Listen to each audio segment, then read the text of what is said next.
I'm Mark Goodacre, and I'm sitting in the Fellows Garden at Exeter College and thinking about the synoptic problem, something that's fascinated me for many years.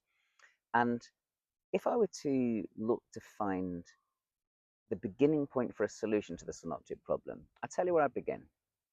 I'd ask myself, which of the three synoptics is likely to have been written first?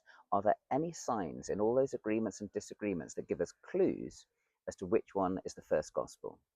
Now, Mark's gospel, to most people, this isn't just a weird thing that I think, most people think that Mark's gospel is highly likely to have been used by Matthew and Luke. There are a range of reasons for this.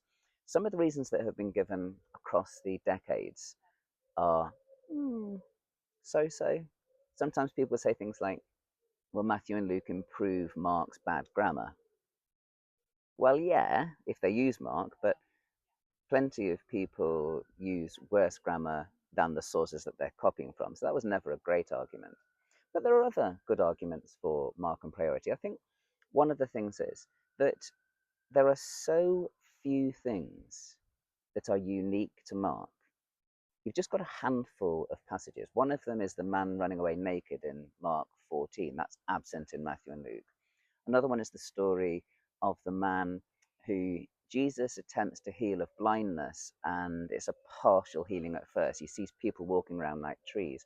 Another one is the healing of a deaf man when Jesus sticks his fingers in the deaf man's ears. Those stories are unique to Mark. And so, what you have to say there is it more plausible that Matthew and Luke omitted those stories?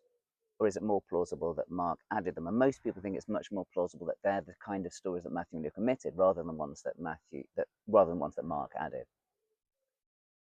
There are other things as well. Indications around dating. It's interesting that all three synoptic gospels seem to keep alluding to the destruction of the temple in Jerusalem, but the details are more explicit in Matthew's gospel and in Luke's gospel. Something that is much better explained if Matthew and Luke post-date Mark. They're trying to make the details about the destruction of Jerusalem more precise, more specific, so that readers go, aha, Jesus prophesied that. It is there in Mark's gospel, but it's just more enhanced in Matthew and Luke. They're not the only reasons for Mark on priority, but a little sketch of one or two of the things that make it a plausible theory.